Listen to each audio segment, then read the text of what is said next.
আচ্ছা, আমরা আজকে শারদ বক্তৃতার কাজ শুরু করছি। একটু আস্তে সবাই। যেহেতু শারদ বক্তৃতা আমাদের সংগঠনের মূল দায়িত্বে, শারদ বক্তৃতা ও সম্মেলন উপসমিতি, তাই তার যিনি সভাপতি ডক্টর রুক্মিণী মিত্রকে দু এক কথা বলে শুরু করতে বলছি। ম্যাডাম,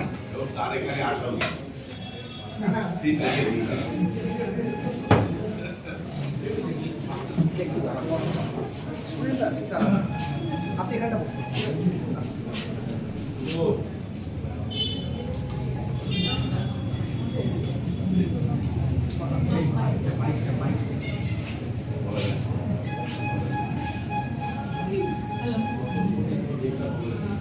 আমাদের সেক্রেটারি অলরেডি বলেছেন যে আমরা সংগঠন থেকে কতগুলো শারদ বক্তৃতার আয়োজন করে থাকি। তো এবছর আমাদের শারদ বক্তৃতা হওয়ার জন্য রয়েছে শ্রী রাজকুমার মুখোপাধ্যায়, শ্রীমতী সচি দেবী,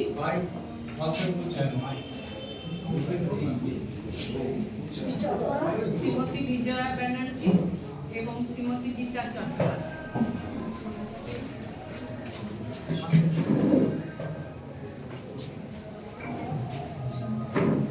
তো আমাদের এর মধ্যে শ্রী রাজকুমার মুখোপাধ্যায় এবং শ্রীমতী সচি দেবী শারদ বক্তৃতা হয়ে গেছে, আমরা পরিষদ থেকে সেটার আয়োজন করেছিলাম।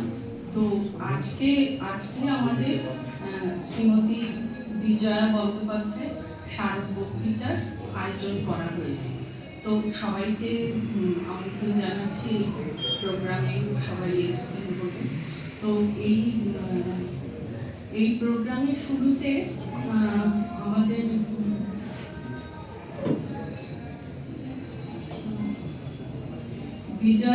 শ্রীমতী বিজয়া বন্দ্যোপাধ্যায় সম্বন্ধে কিছু বলবেন আমাদের পরিষদের সভাপতি ডক্টর কৃষ্ণপদ মজুমদার।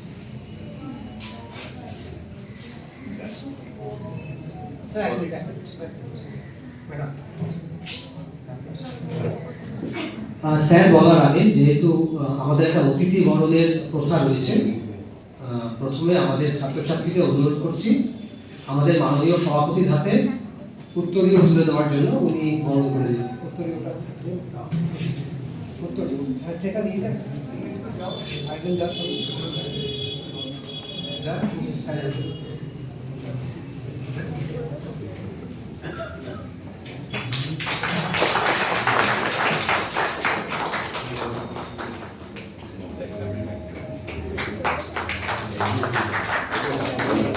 বই রয়েছে, যেহেতু বঙ্গীয় গ্রন্থাগার পরিষদ, বই আর পেন, আর আমাদের একটি ফাইল রয়েছে।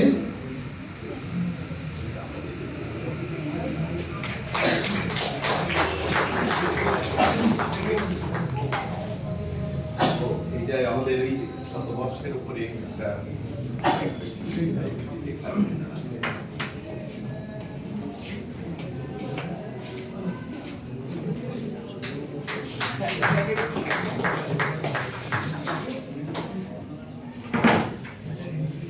এবার আমি মাননীয় সভাপতিকে অনুরোধ করছি শ্রীমতী আজকের যে যাকে নিয়ে আজকের অনুষ্ঠান, বিজয়া বন্দ্যোপাধ্যায়, প্রয়াত বিজয়া বন্দ্যোপাধ্যায় সম্বন্ধে দু এক কথা বলার জন্য।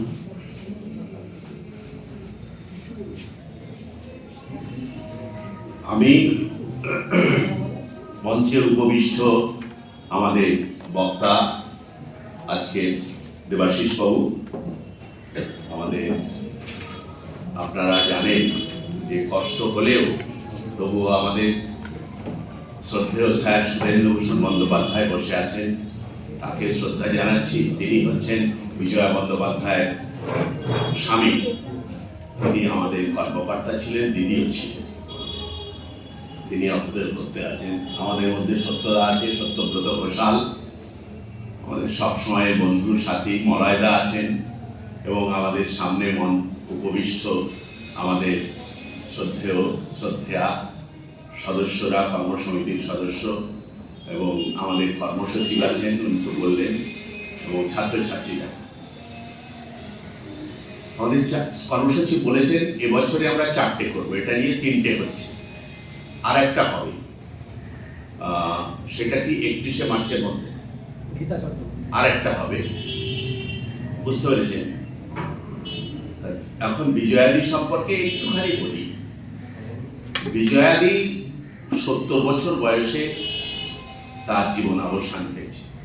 তিনি 1936-এ জন্মেছেন, 2006-এ তার জীবন অবসান হয়েছে। তার লেখাপড়া আমরা যতটা স্যারের কাছ থেকে শুনেছি, তিনি বাংলা সাহিত্যে এমএ ছিলেন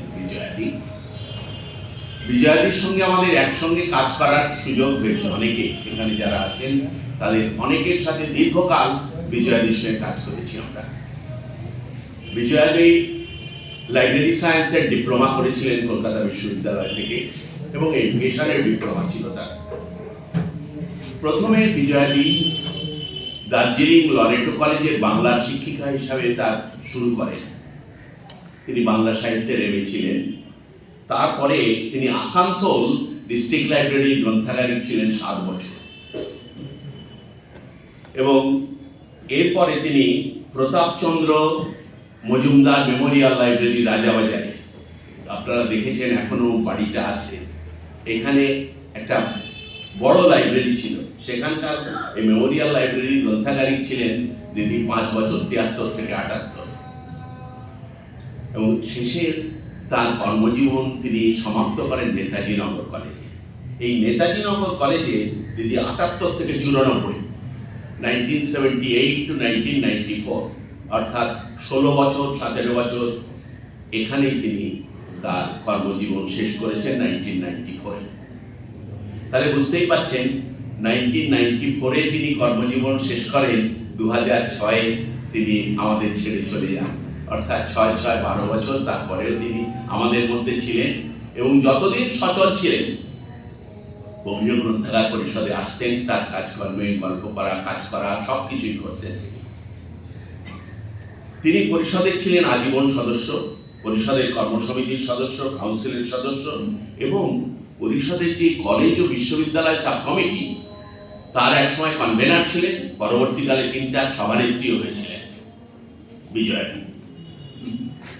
যেহেতু তিনি কলেজের লাইব্রেরিয়ান ছিলেন দীর্ঘকাল, এবং এটা তিনি ঠিক মতোই তার সভা টভা ইত্যাদি পরিচালনা করতেন। গ্রন্থাগার পত্রিকায় তার কয়েকটি মূল্যবান প্রবন্ধ প্রকাশিত হয়েছে ওই সময়।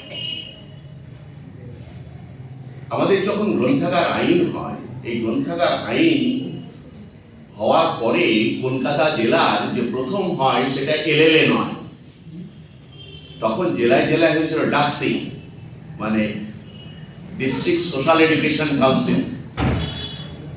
জয়কেজি পরিষদের প্রতিনিধি হয়ে ডাকসির সদস্য ছিলেন কলকাতা জেলার ক্ষেত্রে। তিনি বিভিন্ন বঙ্গীয় গ্রন্থাগার সম্মেলনে আমার দেখা বা আমাদের দেখা অনেকের সম্মেলনে তিনি করেছেন, থেকেছেন, আলোচনায় অংশগ্রহণ করেছেন,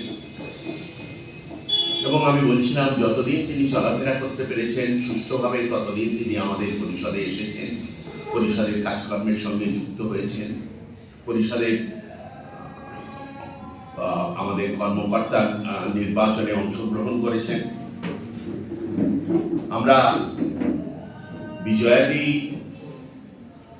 তার জীবনাবসানের পরে তার স্বামী শ্রদ্ধেয় আমাদের মাস্টারমশাই সুধীন্দ্রভূষণ বন্দ্যোপাধ্যায় বসে আছেন।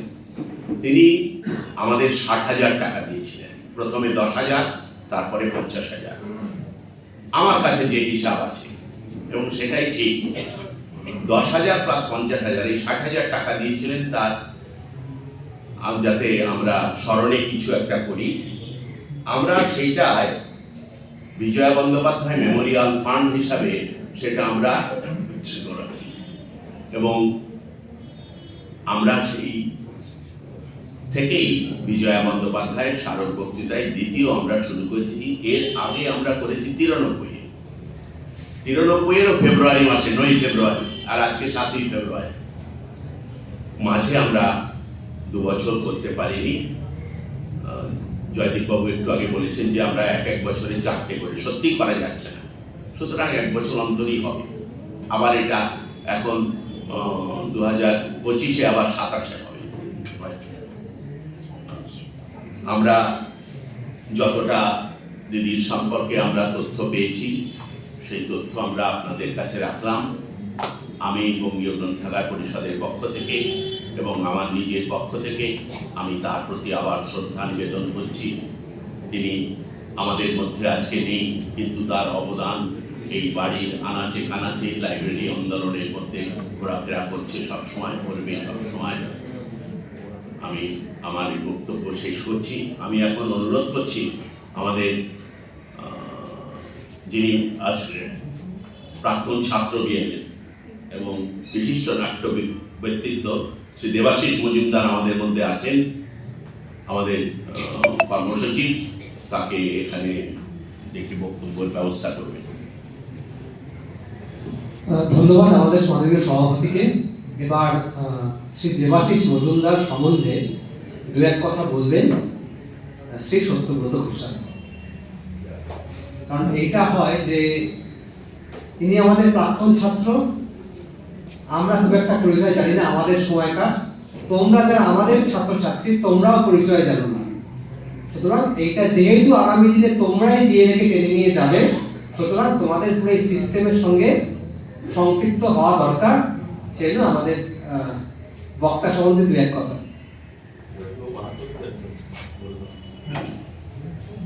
আজকে একটা বিরল মুহূর্ত এই কারণে, যিনি বক্তব্য রাখবেন তিনি বিএনএর ছাত্র এবং আমি যে ব্যাচে পড়েছি সেই ব্যাচেরই ছাত্র 1973। এবং আরো বিরল যেটা, আজকে উনি যখন বক্তব্য রাখছেন ওনার সামনে দুজন মানুষ আছেন সেই সময়কার মাস্টারমশাই, মঞ্চে উপবিষ্ট সুরেন্দ্রভূষণ বন্দ্যোপাধ্যায় এবং ধারে বসে আছেন রামকৃষ্ণ সাহা। এই বিরলতম ঘটনা আমার মনে হয় অনেকে মনে রাখে। আমি দুটো কথা খালি বলবো, যারা অনেক ছোট তারা মনে হয় একটা গল্পের বই পড়েছে কিনা জানি না, গ্রিন ভাইদের রূপকথা, এশিয়া পাবলিশিং কোম্পানি 2 খণ্ডে বার করেছিল, লাল কভারের উপরে সোনার জলে লেখা। যখন আমরা ছোটবেলায় পড়েছিলাম তখন একটা অন্য মেজাজ ছিল, যখন গ্রন্থাগার বিজ্ঞান পড়লাম তখন মেজাজটা কিন্তু আরো বেড়ে গেল, কারণ গ্রিন ছিল একজন গ্রন্থাগারে। আজকে যিনি বক্তব্য রাখবেন আমাদের সহপাঠী বন্ধু দেবাশিস মজুমদার। তিনি গ্রন্থাগারী, নাট্যকার, নাট্য পরিচালক। সেই হিসেবে আমার মনে হয় এই যারা গ্রন্থাগার বিজ্ঞানের সঙ্গে জড়িয়ে আছেন, অন্য শিল্পকে একটা অন্য মাধ্যম বা পর্যায়ে পৌঁছে দিচ্ছেন, তাদের একটা অন্য সামাজিক স্বীকৃতি আছে। কারণ শিল্প তো প্রায় ধ্বংসের দিকে চলে যাচ্ছে। শিল্পকে বাঁচার জন্য বা বাঁচানোর জন্য, বাঁচাবে তো দেবাশিসরা, আর বাঁচানোর জন্য আমাদের থাকতে হবে, আমাদের নাটক দেখতে হবে, গান শুনতে হবে, সবকিছু করতে হবে। তবে যদি একটা স্রোত আসে, যে স্রোতটা আমাদের নবজীবনের কথা বলবে।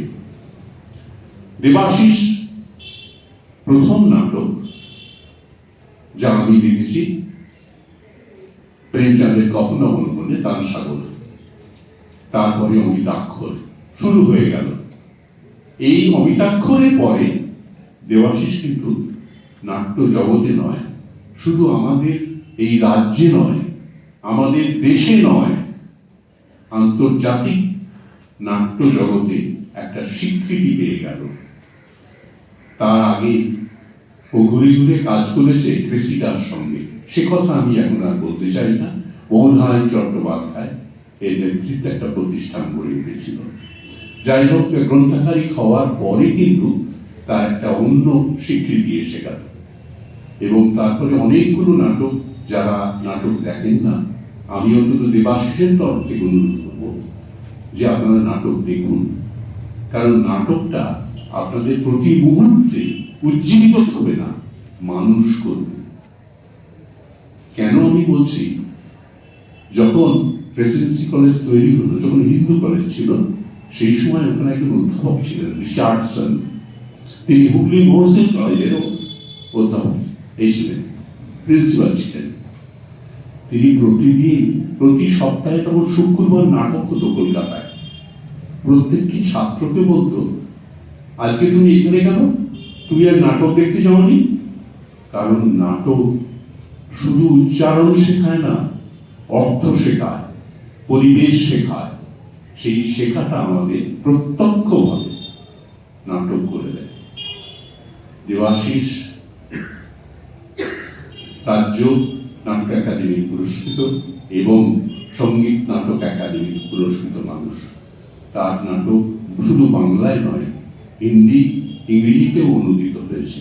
তার দুখণ্ডের বই দ্বীপ প্রকাশনী থেকে প্রকাশিত হয়েছে এবং সে মাঝে মধ্যে ওয়ার্কশপ করতে বিদেশেও যায়। এইটা হলো একটা মাত্রা আমাদের বঙ্গীয় গ্রন্থাগার পরিষদের অন্তত, যে আজকে যে পরিসরে সে হাতে খড়ি দিয়ে জীবনটা শুরু করেছিল, সেই শুরুটা একটা আন্তর্জাতিক স্বীকৃতি পেয়ে গেছে। এটা আমাদের গর্ব, সকলের গর্ব। কারণ এই পৃথিবীতে যখন মানুষ জন্মায় না, জন্মাবার পরে তার অহমিকা কিছু কিছু গড়ে ওঠে। কারণ অহমিকা গড়ে ওঠে যে আমার একটা গাড়ি আছে, আমার 3টে বাড়ি আছে। আর আমাদের সাধারণ মানুষের অহমিকা সেইটা যে আমার কে কে বন্ধু আছে, কাদের সঙ্গে আমার পরিচিতি আছে, সেটাই কিন্তু আমাদের শেষ কথা এবং সেটাই আমরা সঙ্গী করে নিয়ে থাকতে পারি সবসময়। সেই হিসেবে দেবাশিস আমার বন্ধু শুধু নয়, সহপাঠী শুধু নয়, একটা দিক নির্দেশ। সবাই ভালো থাকুক, দেবাশিসকে অনুরোধ।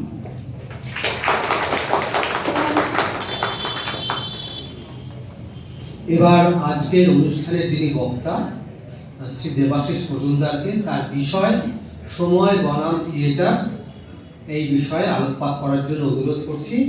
আর ছাত্রছাত্রীদের বলা, তোমরা শেষ পর্যন্ত থাকবে, কারণ শেষ হয়ে গেলে অনুষ্ঠান কিছু ঘোষণা রয়েছে, তখন আমি বলবো। স্যার, যেটা নিষ্ক্রিয় করা সেটা নিষ্ক্রিয় করে রাখি। অনুগ্রহ করে সবাই মোবাইলটা সাইলেন্ট মোডে রাখবেন। যেটা ছিল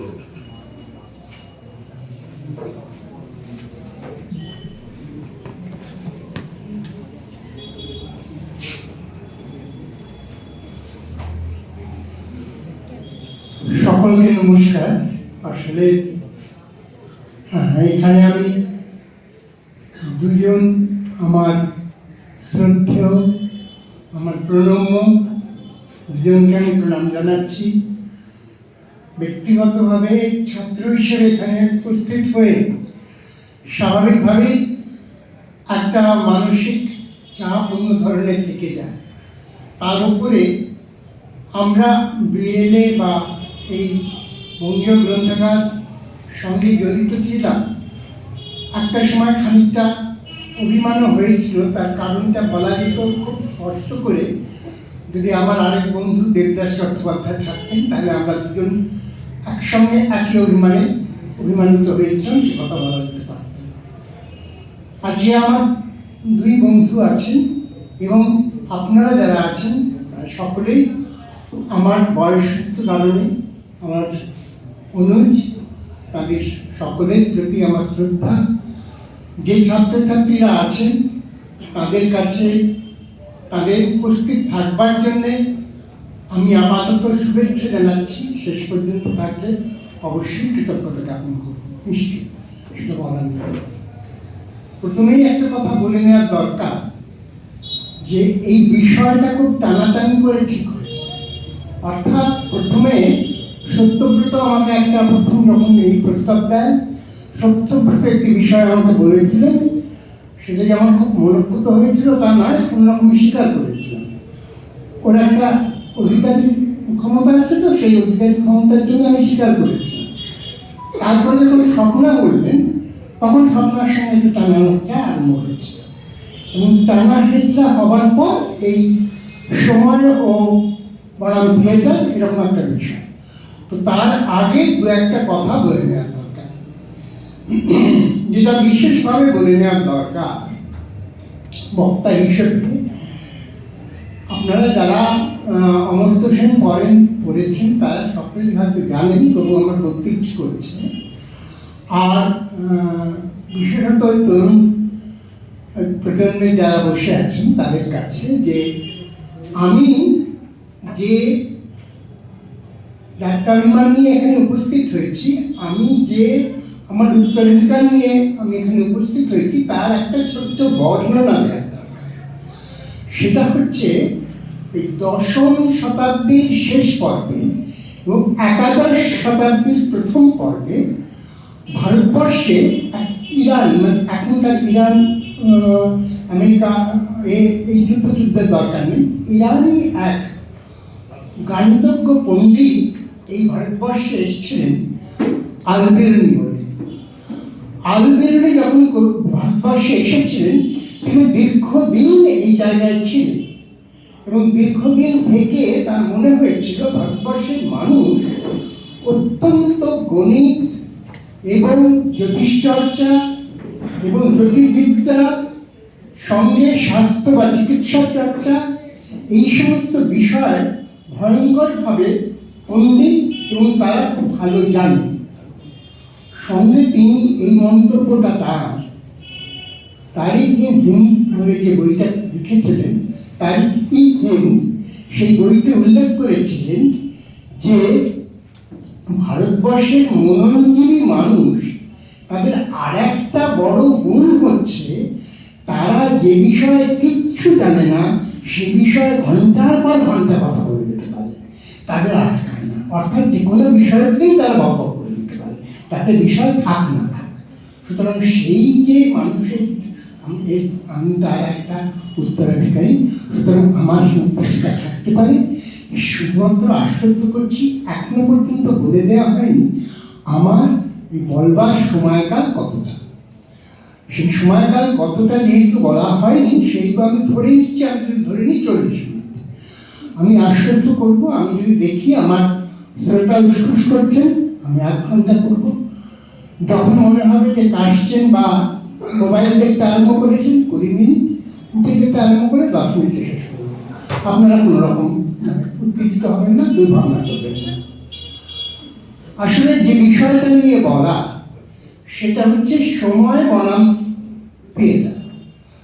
সময় শব্দটাকে কিন্তু এখানে আমি ব্যক্তিগতভাবে, আপনারা জানেন সময় আমরা সমাজের প্রতিশব্দে ব্যবহার করছি। আমি কারণ প্রতিশব্দে এই কারণে বলছি যে সমাজ এবং থিয়েটার যদি আমি বলতাম, সমাজ বনাম থিয়েটার যদি বলতাম, তার পরিসর যেটা হতো, আপনারা এখানে সকলেই গ্রন্থাগারিক, আমার থেকে ওদের আমার যারা বন্ধু তাদের তো মানে কি বলে এখানকার ওই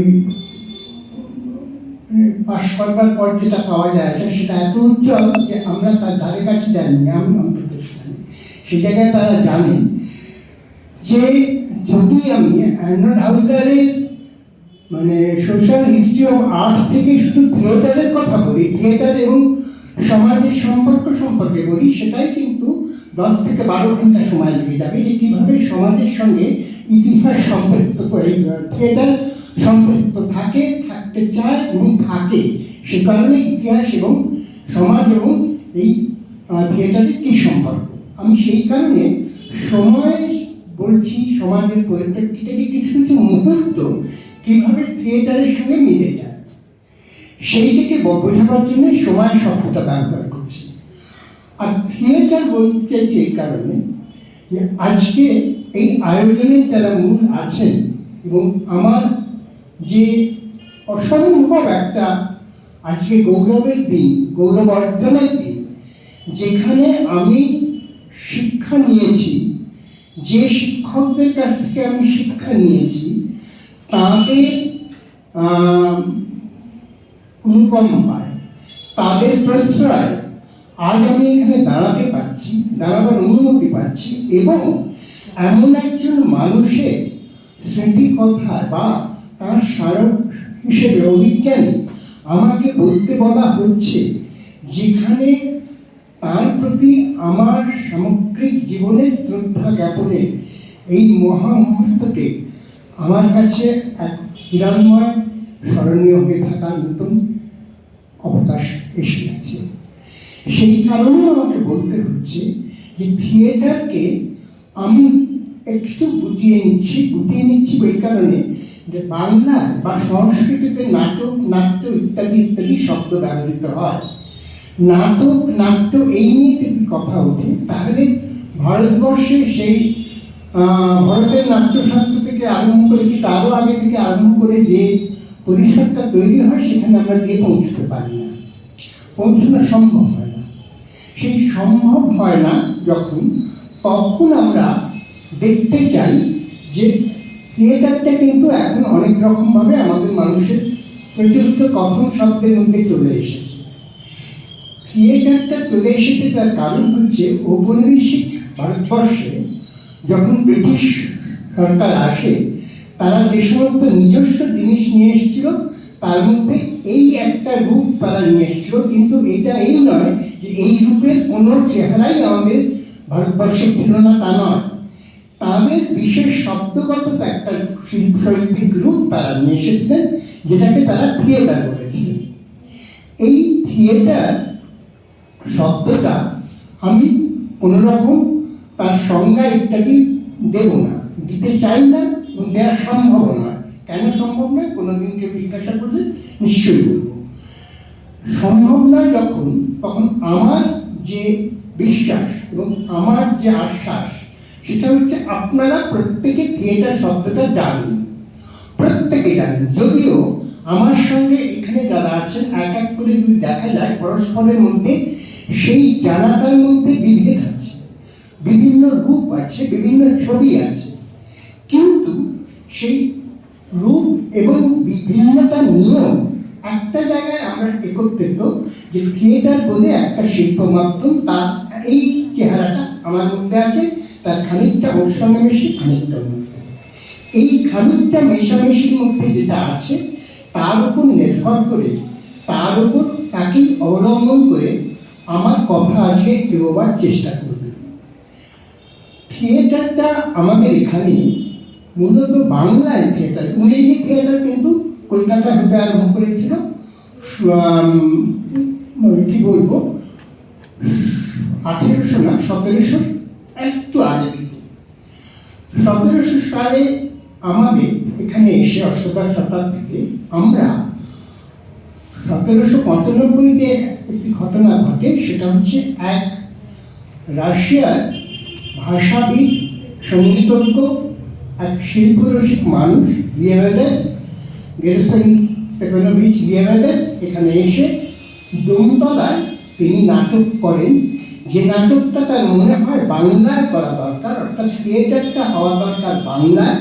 তিনি আমাদের এখানকার সাহায্যে, গোলকনাথ ইত্যাদির সাহায্যে সেখানে একটি বাংলা নাটক মঞ্চস্থ করবার ব্যবস্থা করেন এবং একটা শো করেন। সেখানে এই থিয়েটারটার সূচনা হিসেবে একরকম দেখা হয়। তার আগে পর্যন্ত কিন্তু বাংলার নাটককে নাট্যই বলা হতো, থিয়েটার এই ভাষাটা কখনো ব্যবহৃত হয়নি, এরপর থেকেই মূলত ব্যবহৃত হতে আরম্ভ করে। সেইখান থেকে আমরা দেখব যে 1795 হলেও তার যে ধারাবাহিকতা খুব বেশি ছিল তা নয়। 1835-এ নবীনচন্দ্র বসুর বাড়িতে ভারতচন্দ্রের বিদ্যাসুন্দর অভিনীত হয়।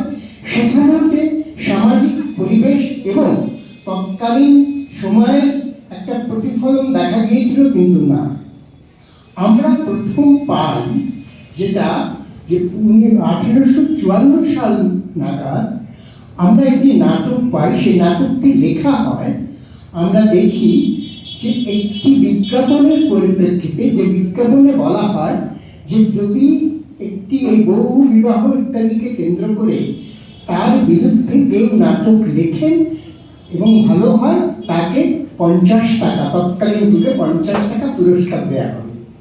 খুব বেশি নাটক পাওয়া যায়নি, একটি নাটকই পাওয়া গিয়েছিল, রামনারায়ণ দত্তরত্নের একটি কুলিনকুল সর্বস্ব বলে নাটক।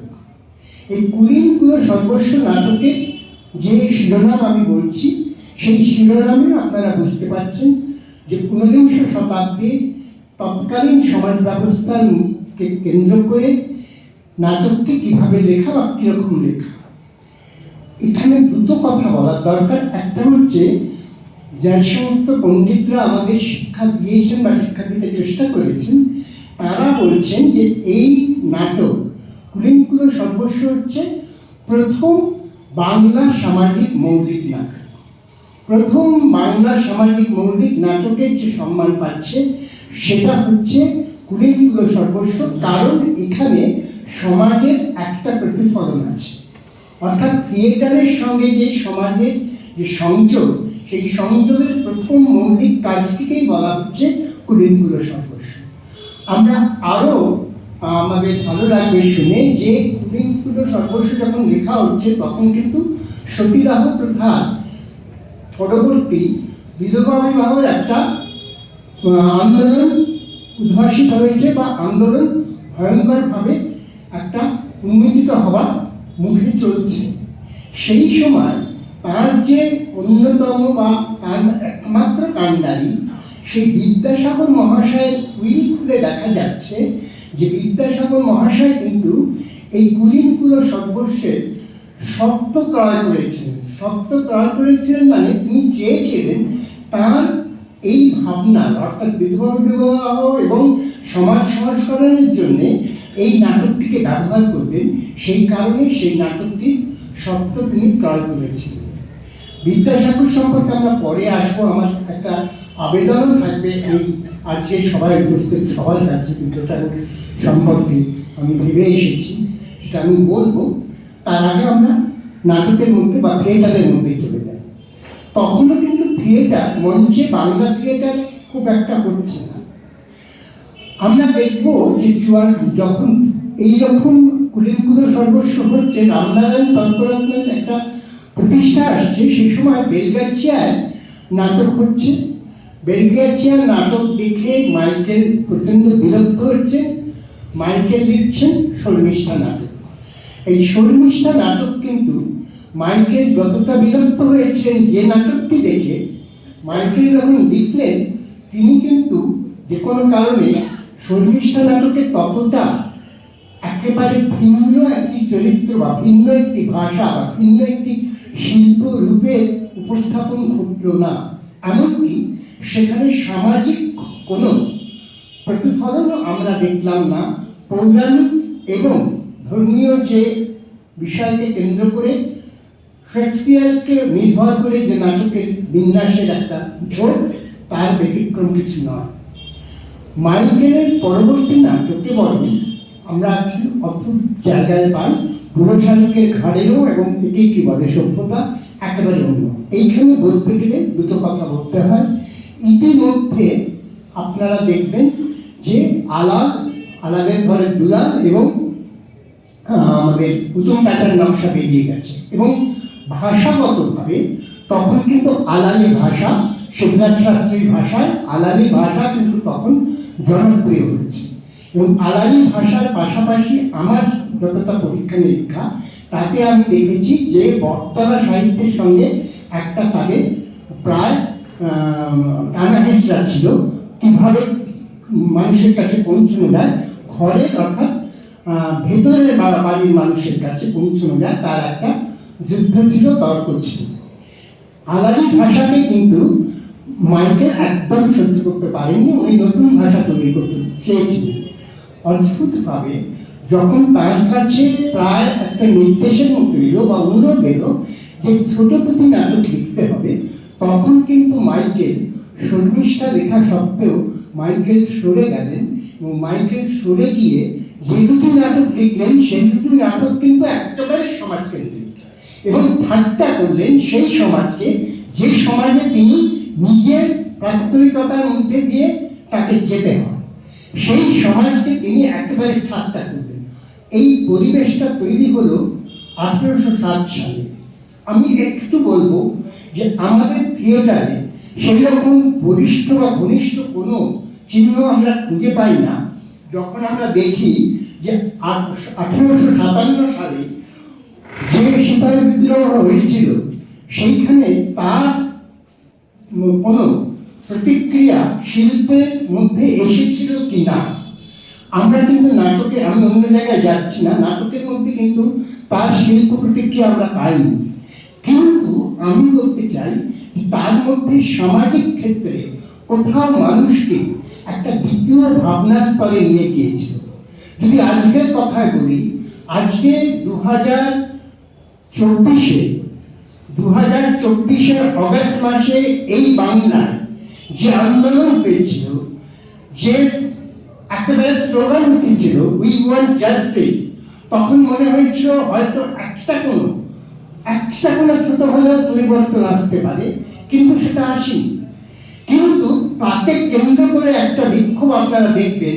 আজকে একজন কৃষকও তার কোনো একটা অন্যায়ের বিরুদ্ধে লড়তে গেলে বলে উই ওয়ান্ট জাস্টিস, অর্থাৎ এই শব্দটা এসেছিল। 1857 সালে যে সিপাহী বিদ্রোহ হয়েছিল, পরবর্তীকালে যাকে মহাবিদ্রোহ বলা হয়েছিল, তার সরাসরি প্রতিক্রিয়া না ঘটলেও আমরা কিন্তু সেই 1860 সালে আমরা এবং 61 সালে আমরা এটি বলে সভ্যতা, এবং আমরা এই পেলাম মনুষ্যকে ঘাড়ে পেলাম। আমি নাটক বিশ্লেষণে যাচ্ছি না, আমি খালি ধরে ধরে নেওয়ার চেষ্টা করছি। এখানে আপনাদের মনে পড়ে গেছে, আমি জানি, আমি তার কথা একটু পরে বলবো, সেটা হচ্ছে নির্যাতন। নির্যাতনের কথা আপনাদের সকলেরই মনে পড়ে গেছে, তিনি বলবেন, আমি তাও একটু পরে বলবো। এই কারণে আমাকে মাইকেলের আরেকটা কথা বলতে হবে। মাইকেল সেই সময় আরেকটি নাটক লেখবার আয়োজন করছিলেন রিজিয়া বলে। রিজিয়া একটি চরিত্রকে নিয়ে তিনি লিখতেন। তখন তাকে কেশবচন্দ্র সেন বোঝালেন যে না, নাটককে খানিকটা সামাজিক প্রেক্ষাপটে লিখতে হয়, তাহলে মানুষের কাছে পৌঁছানো যায়। এবং তার সঙ্গে ইংরেজি নাটকের যে অভিনেতা ছিলেন গোবিন্দ আর্থী, সেই গোবিন্দ আর্থী আমাদের মাইকেলকে বোঝালেন যে নাটক লেখবার কলা কুশলটা কীরকম, কি করলে সেখানে অভিনয়ের জায়গাটা ওঠে এবং মানুষ সেটা দর্শক হিসেবে মানুষ সেটা অনেক গ্রহণ করে।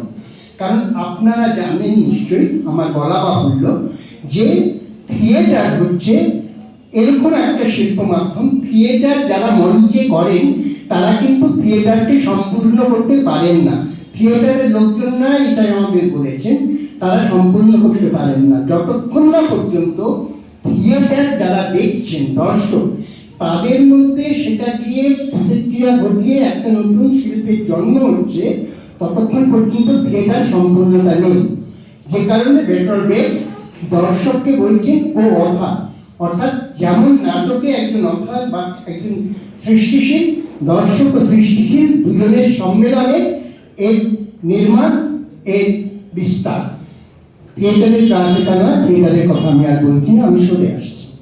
তো সেইখানে তখন কৃষ্ণকুমারী বলে একটি নাটক লিখলেন মাইকেল, যেখানে কিন্তু রাজস্থানের পটভূমি এলো এবং সেখানকার যে মুঘল এবং রাজস্থানের যে লড়াই, রাজাদের যে লড়াই, সেই লড়াইটা এলো। এই লড়াইটা আসার যে ভিত্তি, সেটা তরের ইতিহাস, যে ইতিহাসটা পরবর্তীকালে ভুল প্রমাণিত হয়েছিল। কিন্তু তখন বঙ্কিমচন্দ্র থেকে আরম্ভ করে মাইকেল, এমনকি রবীন্দ্রনাথের দিদি স্বর্ণকুমারী, এমনকি রবীন্দ্রনাথ সেই তরের ইতিহাস নিয়ে সাহিত্য বা শিল্প করবার চেষ্টা করেছিলেন। মাইকেল সেখানে সেই তরের ইতিহাস নিয়ে যখন লিখছেন, তখন কিন্তু বাংলা সাহিত্যে আরেকটা বড় ঘটনা ঘটে গেছে। আপনাদের এখনো মনে আছে, এখনো প্রত্যেকে, মানে আমার এই মুহূর্তে বাঙালি যারা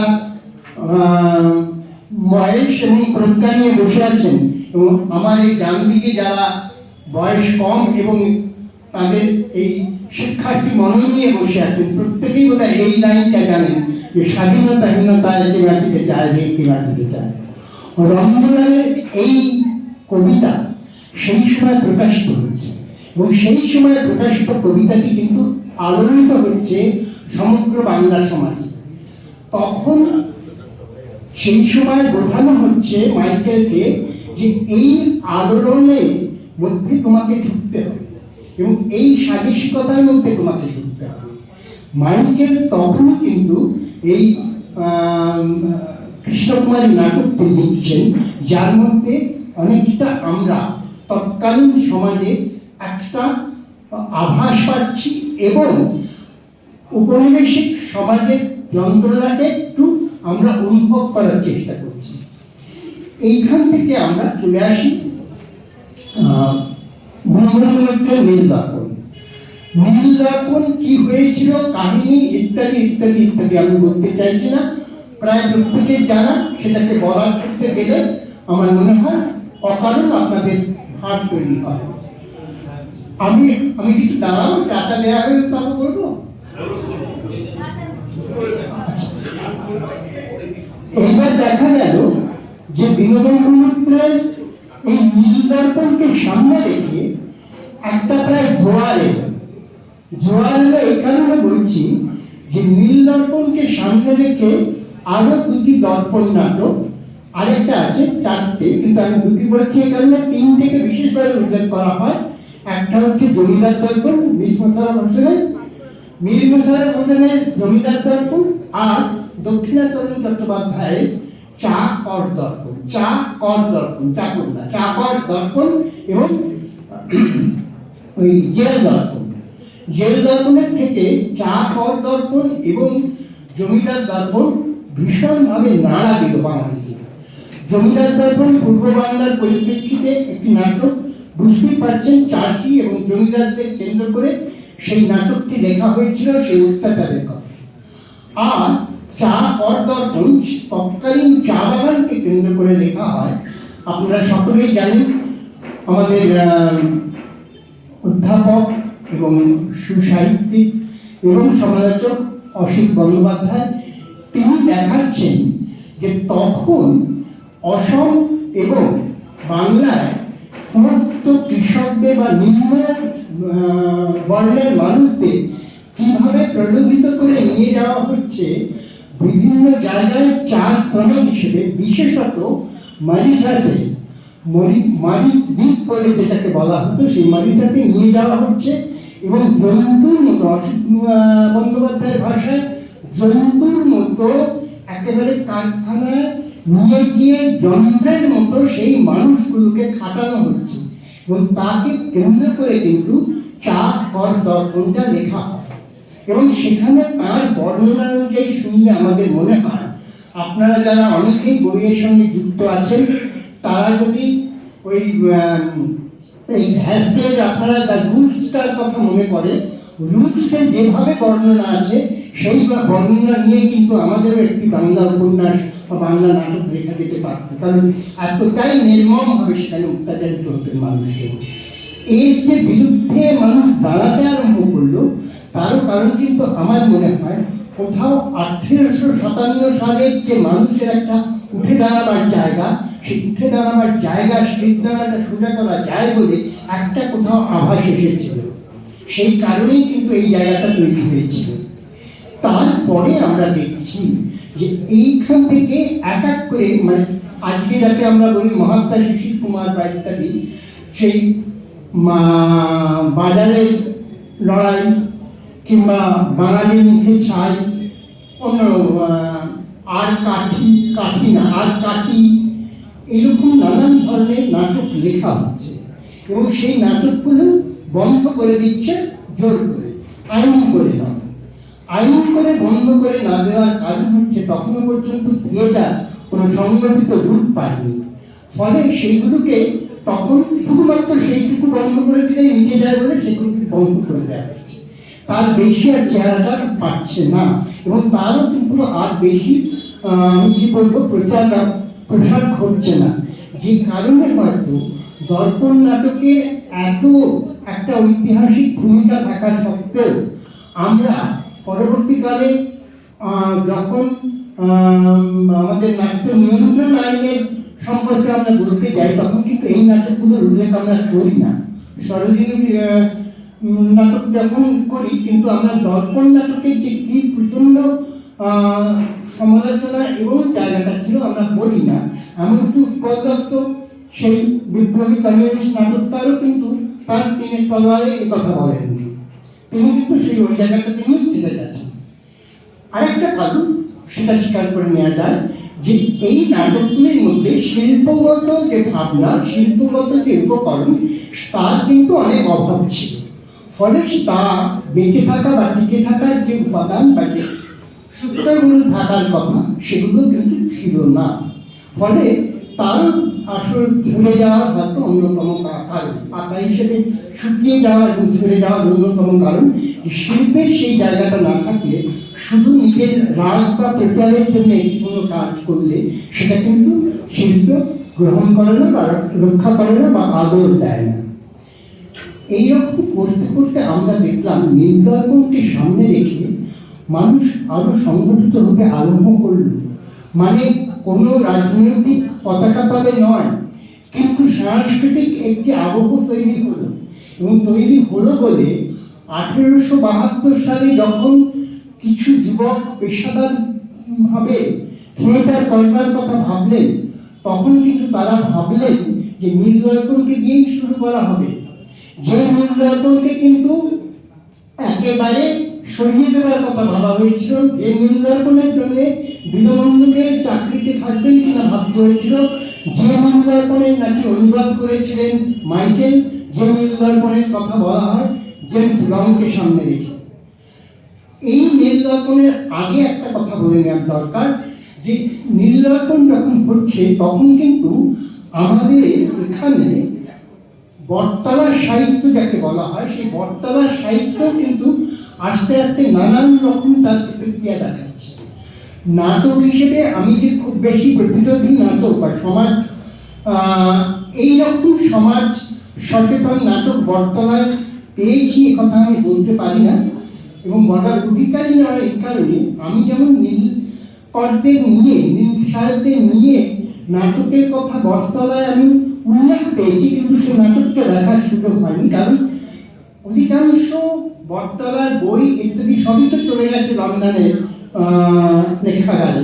কারণ সেখানে এটাও আবার ঘটনা, এই জেমস লং সাহেবই কিন্তু তখন সমস্ত একেবারে লিস্ট করে করে এই বটতলা সাহিত্যকে পাঠিয়ে দেওয়া হয়েছে। কারণ বটতলা সাহিত্য একসময় কিন্তু যেটা ওই পরিভাষায় চ্যালেঞ্জ বলে, সেই চ্যালেঞ্জটা বঙ্কিমচন্দ্রকে পর্যন্ত দিয়েছিলেন, এবং কার জনপ্রিয়তা বেশি এই জায়গা থেকে।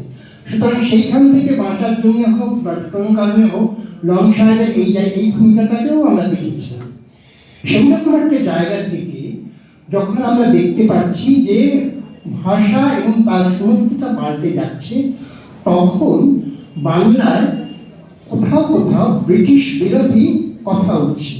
আপনারা খেয়াল করতে পারছেন যে এতদিন পর্যন্ত যে বণিকের দ্বন্দ্ব ছিল সেটা কিন্তু এবার রাজদ্বন্দ্ব হয়ে উঠেছে। অর্থাৎ 1857 সালে সিপাহী বিদ্রোহের পর রানী কিন্তু ক্ষমতা নিয়ে নিয়েছেন, অর্থাৎ একটা পুরোপুরি রাষ্ট্রীয় ব্যবস্থার মধ্যে একটা জাতকে ধরে নেওয়া হয়েছে, কামড়ে ধরা হয়েছে।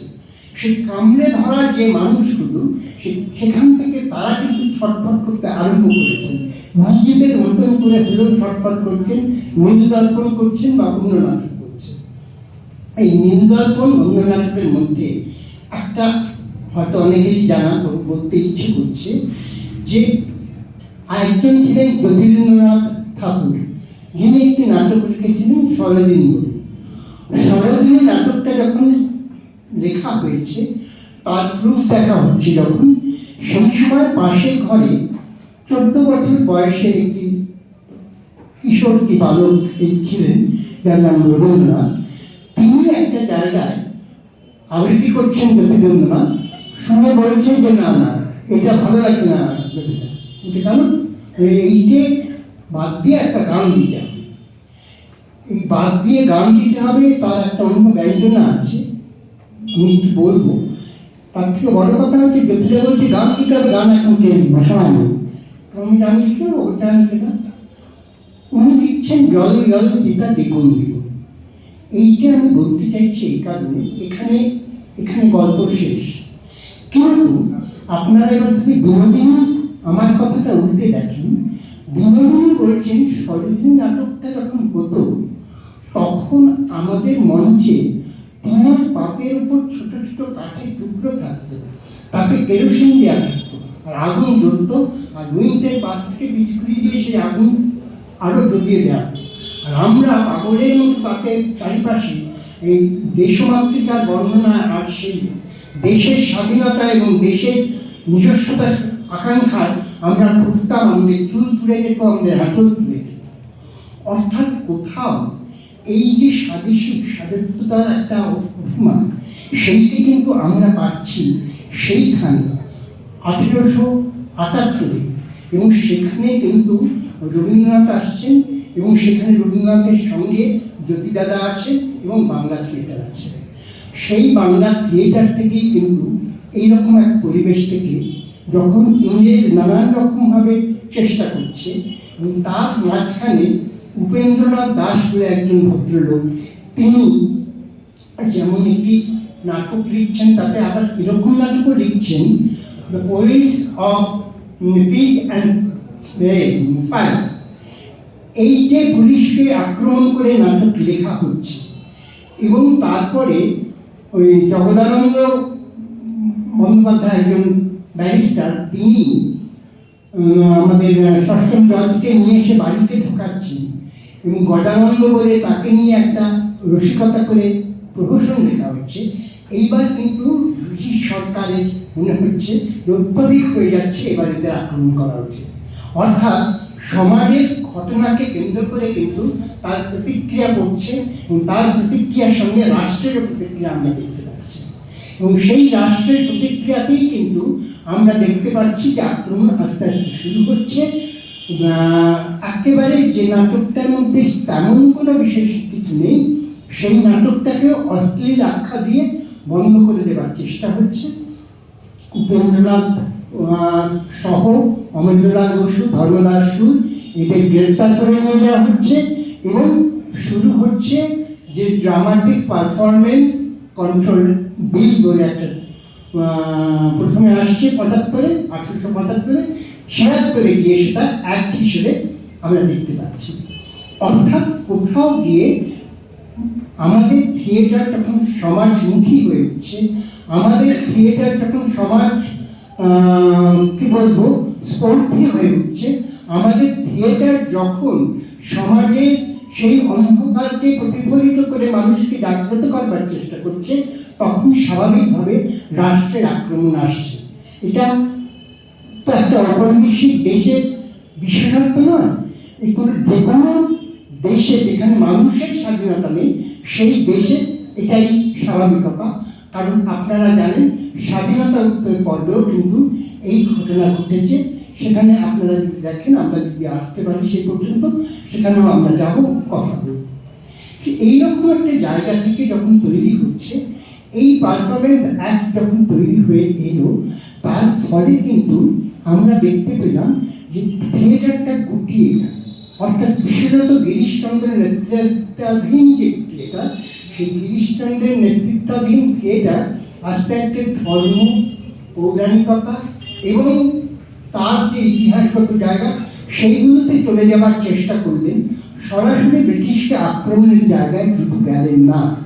একটা টুকরো কথা বলি, এই পুরো চলনটাকে যদি আমরা দেখি, অর্থাৎ 1876 থেকে যদি দেখি, আমরা 1926, 27, 40 পর্যন্ত আসি, তার মধ্যে দুটো ঘটনার কথা আমি এখানে বলতে চাইছি। একটা হচ্ছে 1872-এর কথা যেটা বলেছি, সেই 1872-এর পর 1873-এ বাংলা সাধারণ রঙ্গালয়ে মাইকেলের আবেদনে, মাইকেল এটা আবেদন করলেন যে অভিনেত্রীকে গিয়ে অভিনয় করাতে হবে মহিলা চরিত্রে, পুরুষ অভিনয় করবেন না।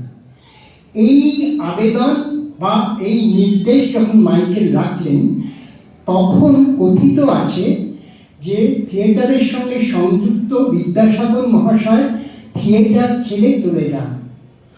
আপনাদের কাছে আমার একান্ত আবেদন, আমি চেষ্টা করেছি, পারিনি, আমার অক্ষমতার জন্য পারিনি। আমি বিশ্বাস করি না বিদ্যাসাগর এ কাজ করতে পারে।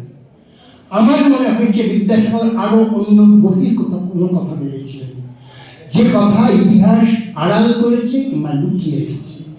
বিদ্যাসাগর মহিলারা থিয়েটারে এসছেন বলে সেই সংস্কার বশত বিদ্যাসাগর চলে যাবেন, এটা আমি মানি না, অন্তত আমার পক্ষে মানা সম্ভব না।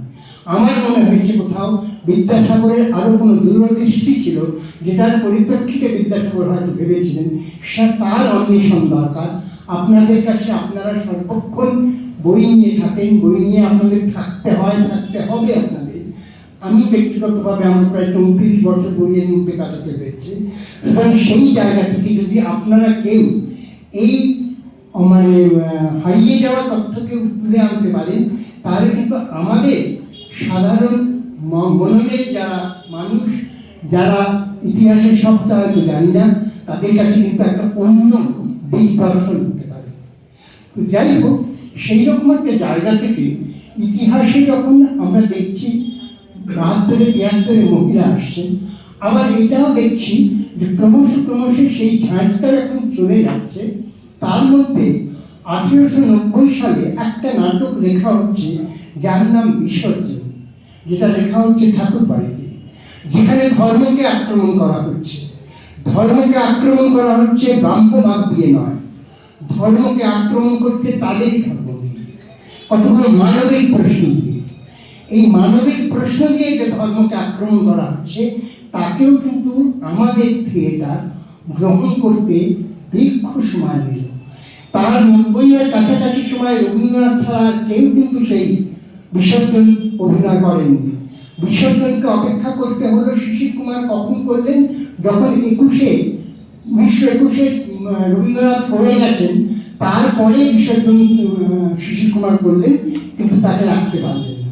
যাই হোক, এই যে সামাজিক ধর্ম এবং সমাজ এবং মানুষ, সেখানটা কিন্তু একটা প্রসঙ্গ উঠেছিল 1890 সালে।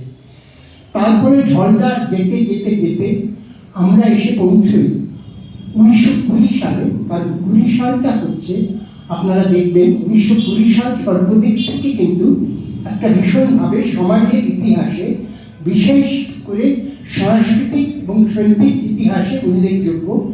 একদিকে যেমন তার বিভিন্ন পত্রপত্রিকা থেকে নতুন নতুন পত্রিকার জন্ম হচ্ছে, যে কবিতা পত্রিকা থেকে কিছুদিনের মধ্যে পরিচয় পত্রিকা, এরকম পত্রিকা প্রকাশিত হচ্ছে। কবিরা আসছেন, লেখা লিখছেন, বিভূতি থেকে মানিক আসছেন, তারাশঙ্কর আসছেন, এবং নতুন নতুন ভাবনা আসছে।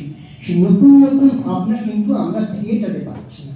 থিয়েটারে আমরা আলমগীর পাচ্ছি, থিয়েটারে আমরা সিরাজদৌল্লা পাচ্ছি, কিন্তু যে আধুনিকতা, যে সমাজ সম্পন্ন একটা কথা, তাকে পাচ্ছি না। এটা আমি আমার কথাও বলছি না, একেবারে আপনারা নাচ হওয়ার পত্রিকার শিবরাম চক্রবর্তীর একটি লেখা আছে বাংলা থিয়েটারের ওপর, সেই সময়কার নিয়ে আপনারা যদি উল্টে দেখেন, আপনারা যদি দেখেন, দেখবেন তার অসাধারণতা আরও কত চরম এবং কত কঠিন। সেখান থেকে বেরিয়ে এসে এরা চাইলেন যে সমাজের সঙ্গে মিশতে, কিন্তু পারছিলেন না। ক্রমশ থিয়েটার বিচ্ছিন্ন হচ্ছিল দর্শকের কাছ থেকে। যে থিয়েটারের সঙ্গে সুনীতি কুমার চট্টোপাধ্যায় থেকে রবীন্দ্রনাথ সরকার থেকে আরম্ভ করে এরকম সমস্ত মানুষরা যুক্ত আছেন, যে থিয়েটার রবীন্দ্রনাথ দেখতে যান, মাঝে মাঝে প্রশান্তিচন্দ্র মহলানবিশ দেখতে যান কি যান না, তারও একটা ব্যাখ্যা আছে, কিন্তু সেই থিয়েটার ক্রমশ বাকি সাধারণ মানুষের থেকে বিচ্ছিন্ন হচ্ছে। কারণ সেখানে সমাজের কোনো ছবি পাওয়া যাচ্ছে না। সমাজের ছবি পাওয়ার জন্য আমাদের অপেক্ষা করতে হলো 40-এর দশকে মন্বন্তর কাল পর্যন্ত। অর্থাৎ 1943 সালে যখন মন্বন্তর হলো, যখন প্রথম বিশ্বযুদ্ধে, দ্বিতীয় বিশ্বযুদ্ধের প্রচণ্ড কটাঘাত এলো, ভারতবর্ষ শুধু নয়, এই বাংলা প্রায় তছনছ হয়ে যেতে আরম্ভ করলো, তখন নতুন থিয়েটার হতে আরম্ভ করলো, যেটা গণনাট্য সংঘের নেতৃত্বে নতুন থিয়েটার আরম্ভ হলো। নবান্ন তৈরি হলো, যে নবান্ন কথা বললো, প্রথম কথা বললো কৃষকদের সম্পর্কে, যেটা নীলদর্পণ বলতে চেয়েছিল, সেটা আরো সোচ্চারে এই নীলদর্পণ থেকে নবান্নে কথা বললো। এবং নবান্ন কথা বললো তাদেরকে নিয়ে, যে মানুষগুলো খেতে পায় না তাদেরকে নিয়ে বললো, এবং যে মানুষগুলো খেতে পায় অথচ বুদ্ধির চর্চা করে, সেই মানুষগুলোকেও বাধ্য করলো সেই নবান্নতে নিয়ে আসতে। একটি কথা বলবো, আপনারা অনেকেই হয়তো মণিকুন্তলা সেনের নাম শুনেছেন। মণিকুন্তলা সেন ছিলেন অবিভক্ত কমিউনিস্ট পার্টির একজন বড় নেতা। মণিকুন্তলা সেন সেই নবান্নতে অভিনয় করেছিলেন। মণিকুন্তলা সেন বলছেন, যে মানুষটা কলকাতার ফুটপাতে একটি মরা দেখলে আড়াল করে চলে যেতেন বা এড়িয়ে চলে যেতেন, সেই মানুষটা যখন নবান্ন নাটকে মরা দেখছেন, তখন হাপুস নামে থাকছে। অর্থাৎ কোথাও থিয়েটার পারলো একটা মানুষকে তার মানবিকতায় ফিরিয়ে দিতে, কোথাও থিয়েটার নবান্ন সেটা পায়নি। এই নবান্নের যে পাওয়াটা, এই নবান্নের পাওয়াটা কিন্তু শুধু বাংলার নয়, সারা ভারতবর্ষে ছড়িয়ে পড়লো। এবং সারা ভারতবর্ষে ছড়িয়ে পড়লে আজকে মানে গত বছর শেষ হয়ে গেছে হয়তো, গত বছর 400 হয়েছে সেই তৃপ্তি মিত্র 19 বছর বয়সে শুধু বাংলা নয় সারা ভারতের খ্যাতি অর্জন করলেন। খাজা আহমেদ আব্বাস তাকে নিয়ে গেলেন দিল্লি বোম্বেতে নতুন ফিল্ম করবার জন্য, এবং সেখানে আরও কেউ ছিলেন যাদের নিয়ে একটা নতুন আন্দোলন তৈরি হলো। এই আন্দোলন যে তৈরি হলো তারপর থেকে কিন্তু বাংলা থিয়েটার সামগ্রিকভাবে তাদের অল্প অল্প করে চরিত্র বদল করতে আরম্ভ করলো। তারা সামাজিকভাবে সচেতন থাকবার প্রায় শপথ গ্রহণ করল। যে সম্মানিত সম্পর্কে আঙুল তুলে বলা হয় দক্ষিণপন্থী, যে সম্মানিত সম্পর্কে বলা হয় যে তিনি মানুষ থেকে বিচ্ছিন্ন হয়েছিলেন, তার দুটো ঘটনা আমি এখানে বলি। একটা হচ্ছে তিনি যখন গণনাট্য থেকে সরে আসছেন, তিনি যখন বহুরূপী তৈরি করছেন, তখন বহুরূপী তৈরির সময় যে সংগঠন করছেন সেই সংগঠনের চেহারাটা তিনি করছেন চীন দেশে Liu Shaoqi how to be a good communist বইটাকে সামনে রেখে how to be a good বহুরূপিস্ট এই কথাটা বলে তিনি যে কাজগুলো নিচ্ছেন সেটা কিন্তু সংঘমিত্র সেই বইটাকে ফেলে দিয়ে নয়, গ্রাহ্য করে নিচ্ছে। একই সঙ্গে বহুরূপীতে যখন পরবর্তীকালে 4 অধ্যায় হচ্ছে কিংবা অন্যান্য নাটক হচ্ছে, সেগুলি যেমন প্রতিক্রিয়া সৃষ্টি করছে, একটা কথা মনে পড়ছে, শোনা কথা, ওদের মুখে শোনা কথা, সেটা হচ্ছে তৎকালীন কমিউনিস্ট নেতা, আপনারা অনেকেই হয়তো সেই কমিউনিস্ট নেতার সঙ্গে পরিচিত। সেই কমিউনিস্ট নেতা একজন ছিলেন জ্ঞান মজুমদার, আরেকজন ছিলেন ওই ধর্মতলার ওখানে বঙ্কিম মুখার্জি, কমিউনিস্ট নেতা বঙ্কিম মুখার্জির সঙ্গে শম্ভু মিত্র দেখা হয়েছে। শম্ভু মিত্রকে বলছেন, কি শম্ভু বাবু কি নাটক করছেন? ওরা অবশ্য নাটক বলেন না, নাটক ফাটক বলেন, কি নাটক ফাটক করছেন? তখন শম্ভু মিত্র বলেছিলেন যে আপনারা, তখন কিন্তু অ্যাসেম্বলিতে লেফট পার্টির 2জন এমএলএ, রতনলাল ব্রহ্ম এবং জ্যোতি বসু, উনি বলেছিলেন যে আপনারা যেমন অ্যাসেম্বলির ভেতরে ব্রুট মেজরিটির বিরুদ্ধে লড়াই করছেন, সেই ব্রুট মেজরিটির বিরুদ্ধে লড়াইটা আমরা দেখাচ্ছি, আমরা এনিমি অফ দ্য পিপল। অর্থাৎ কোথাও রাজনৈতিকভাবে সচেতনতার যদি কথা হয়, রাজনৈতিকভাবে প্রতিফলনের যদি কথা, সেটা কিন্তু আমাদের থিয়েটারে দেখতে পাচ্ছি। তারপরে তো উপলব্ধ আসছে, অর্ধেক আসছে এবং আরও এগোচ্ছে থিয়েটার। এই থিয়েটারের যে ক্রমাগত, কিন্তু তখনও আপনারা জানবেন যে আমাদের নাট্য নিয়ন্ত্রণ আইন যেটা হয়েছিল, তখন কিন্তু আইন করা হয়েছিল নাটক করতে গেলে পাণ্ডুলিপি জমা দিতে হবে লালবাজারে। তখনও কিন্তু স্বাধীনতার পর সেই অবস্থা চালু ছিল। তারপরে বহু আন্দোলন করে বহুদিন বছর পরে তাকে তোলা গিয়েছিল, মানে স্বাধীনতার পরও তাকে তোলবার ভরসা কিন্তু এখানকার যারা শাসক ছিলেন তারা পায়নি। তাকে কেন্দ্র করে যখন থিয়েটার এগিয়ে যাচ্ছে, আজও যখন থিয়েটার এগোবার চেষ্টা করছে, সেই এগোবার চেষ্টাতে কিন্তু বারবার প্রতি আক্রমণ আসে। রাষ্ট্রের প্রতি আক্রমণ এলে সেটা অন্যায় আমি বলবো না, কারণ একটা উত্তর ইন্দিরা গান্ধী দিয়েছিলেন, খারাপ বলবো না এই কারণে। রাজভবনে একটা বিরাট সভা হয়েছিল, সেই সভাতে সুভাষ সেন এবং অন্যান্যরা ছিলেন, ইন্দিরা গান্ধী ছিলেন, ইন্টালেক্টের সঙ্গে মিট করছিলেন। সুভাষ সেন বলেছিলেন যে আপনারা এই দেন না, সেই দেন না। তখন বলেছিলেন, সুভাষী একটা কথা বলছি, আমরা যতটুকু দিই আপনাদের মুখ বন্ধ করি না, সোভিয়েত কিন্তু মুখ বন্ধ করে দেয়। তবে কারণে সবাদের মুখ বন্ধ হয়ে গিয়েছে, সবাই আর দেয়নি। ফলে এইরকম জাতীয় তাদের ব্যবহার থাকবেই আমাদের সঙ্গে। আমরা আমাদের সচেতন রাখতে পারছি কিনা, আমরা আমাদের সতর্ক রাখতে পারছি কিনা, এটা হয়ে ওঠে সব থেকে বড় কথা। বাংলা থিয়েটারে 1948 সাল থেকে গ্রুপ থিয়েটার বলে যে চলন শুরু হলো পেশাদার থিয়েটারের পাশাপাশি, সেই থিয়েটার কিন্তু সামগ্রিকভাবে বাম দর্শনের মতাদর্শের প্রতি তার নিজস্ব দর্শনগত একটি আবেগ এবং তার প্রতি আনুগত্য রাখে। সেই আনুগত্য রাখার ফলে তাকে বেঁচে থাকার কারণেই তাকে হতে হলো সমাজের সঙ্গে আরো বেশি সম্পৃক্ত, তাকে হতে হলো আরো গাঢ়ভাবে এই থিয়েটারের উলটপালটের মধ্যে যাওয়া। সেই কারণে পরবর্তীকালে ভুল স্বীকার করলেও 1970-এর নকশালবাদী আন্দোলনকে কেন্দ্র করে উৎপলগড় থেকে একবার না একবার ফির নাটকটি করতে হয়। করার পর ভুল স্বীকার করুন না করুন, কিন্তু তখন করতে হয়, তখন সেই হাততালিটা কিন্তু তাকে উজ্জীবিত করে। এবং পরবর্তীকালেও কিন্তু সেই নিয়ে কাটা ছেঁড়া হয়েছে, সেই নিয়ে কিন্তু থিয়েটার হয়েছে এবং সেই নিয়ে আজও কিন্তু হচ্ছে। নকশালবাদী আন্দোলন ঠিক কি ভুল সে কথা পরের আলোচনা, আমার এই আলোচনার বিষয় নেই। শুধু আমি এই কথাটা বলতে চাই যে এই পরিসর যে 1948 সাল থেকে শুরু হয়েছে না, এই পরিসর কিন্তু যে তৈরি করেছেন তিনি আরেকজন মানুষ, যাকে নিয়ে আজকে বলবার অবকাশ নেই, আমি বলছিও না, আমি এড়িয়ে গেছি সচেতনভাবে। তিনি হচ্ছেন রবীন্দ্রনাথ। রবীন্দ্রনাথ কিভাবে কেন কেন বিসর্জনের পর মালিনী করেন, কেন মালিনী থেকে স্বর্গোৎসবে আসেন, কেন রাজা ডাকঘর এবং যে ডাকঘর বিদেশে যুদ্ধ করতে গিয়ে একটি সৈনিকের পকেটে বা সৈনিকের জন্যে বা কনসেন্ট্রেশন ক্যাম্পে যাওয়ার সময় কেন ডাকঘর অভিনীত হয়, কেন রাজা অভিনয় করবার কথা ভাবেন সোভিয়েত রাশিয়া, কেন রক্তকরবীকে মনে হয় আজও প্রাসঙ্গিক, এই কাজগুলো কিন্তু আমাদের বোধহয় থাকতে হবে, ভাবা শুধু নয়, ও মননের মধ্যে নিতে হবে।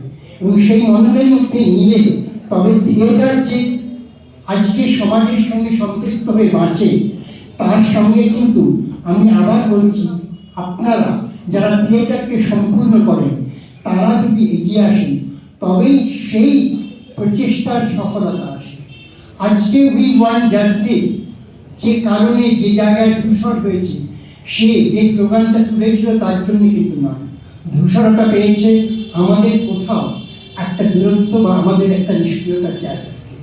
সেই কারণে আমাদের সেই গ্লানিবোধ, সেই দায়ভার কিন্তু মানে আমাদের নিতেই হবে।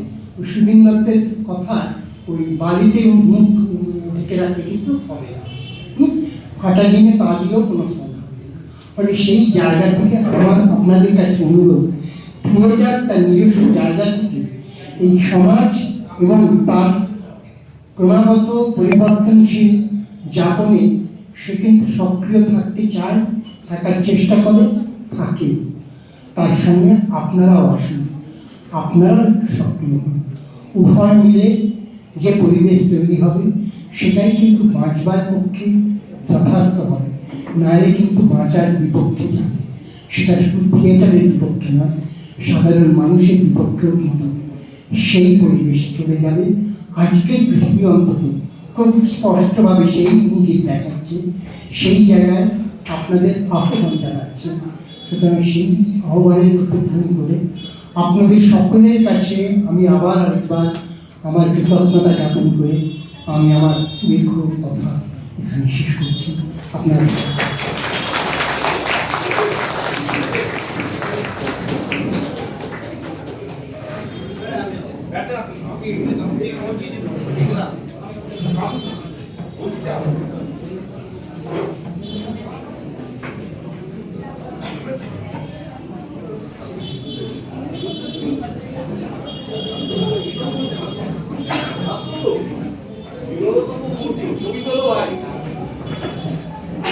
আমি আগেই বলেছি আমাদের বিরলতম মুহূর্ত ছাত্র বলছে মাস্টার সাহেব প্রস্তুত আছে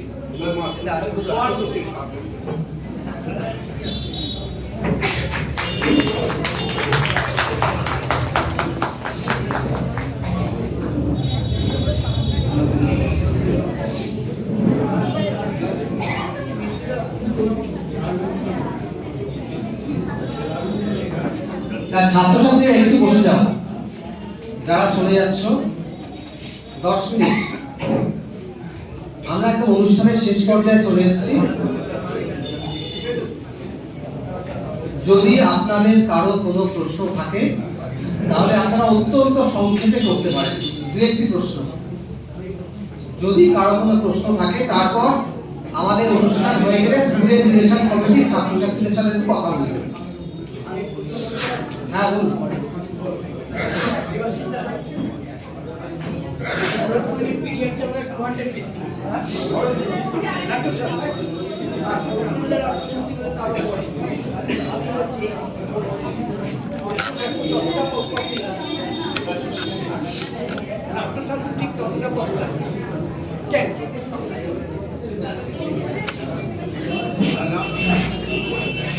নাট্যশাস্ত্র যে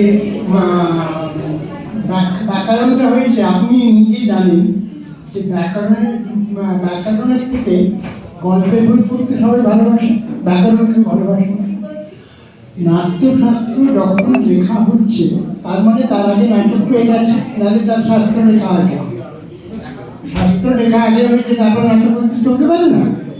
সেই রকম একটা জায়গা থেকে নাট্যশাস্ত্রে এই করবে না, সে করবে না, এগুলো আছে। আবার এই করলে এই ভালো হয়, এই মুদ্রা করলে এই হয়, এটা কিন্তু ভালো আছে। কিন্তু প্রয়োগগত দিক থেকে সবটা সংস্কৃত নাটককে কেন্দ্র করে লোকনাট্যের কিন্তু সেখানে কোনো অবস্থান নেই। এবার লোকনাট্য কিন্তু তারই সঙ্গে সঙ্গে বাড়ছে। আপনি যদি দেখেন, চৈতন্য কিন্তু নাট্যশাস্ত্র নিয়ে নাটক করেনি। চৈতন্য কিন্তু যে যাত্রা করেছেন সেখানে কিন্তু লোকনাট্যের প্রভাব ছিল। এমনকি জয়দেব যখন নাটক করছেন, জয়দেব কিন্তু নাট্যশাস্ত্রকে প্রাধান্য দিচ্ছেন না। অর্থাৎ কোথাও সাধারণের মধ্যে ঢুকতে গেলে শুধুমাত্র নাট্যশাস্ত্রকে একমাত্র অবলম্বন করলে হবে না। আমাদের সেইখানে লোকনাট্যের যে পরিবেশ, অর্থাৎ সাধারণ মানুষের যে পরিবেশ, তাকে বুঝতে হবে। সাধারণ মানুষের পরিবেশকে বোঝবার জন্যে গ্রামার খুব একটা কাজ দেয় না। নাট্যশাস্ত্র অত্যন্ত উচ্চস্তরের একটা গ্রামার, আমরা অনেক কিছু ওখান থেকে জানতে পারি।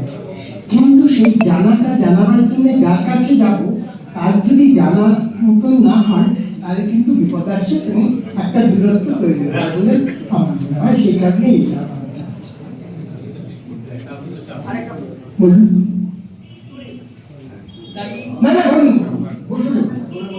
বলছি যে নাটকটা আমাদের এখানে হয়েছে ধরুন 1800 শতাব্দী বা 1900 শতাব্দীতে, সেইগুলিতে দেখা যাচ্ছে সামাজিক এফেক্ট আপনি বললেন অতটা ছিল না। কিন্তু 1940-এর দশকের দিকে, মানে যখন সেকেন্ড ওয়ার্ল্ড ওয়ার শুরু হলো, তখন এফেক্টটা ভালো হয়েছে, মানে সোশ্যাল এফেক্টের কথা। এইটা একটা প্লাস। এখন বর্তমান যারা নাট্যকার বা নাটক করেন, তারা জেনজি সম্পর্কে ভাবছে।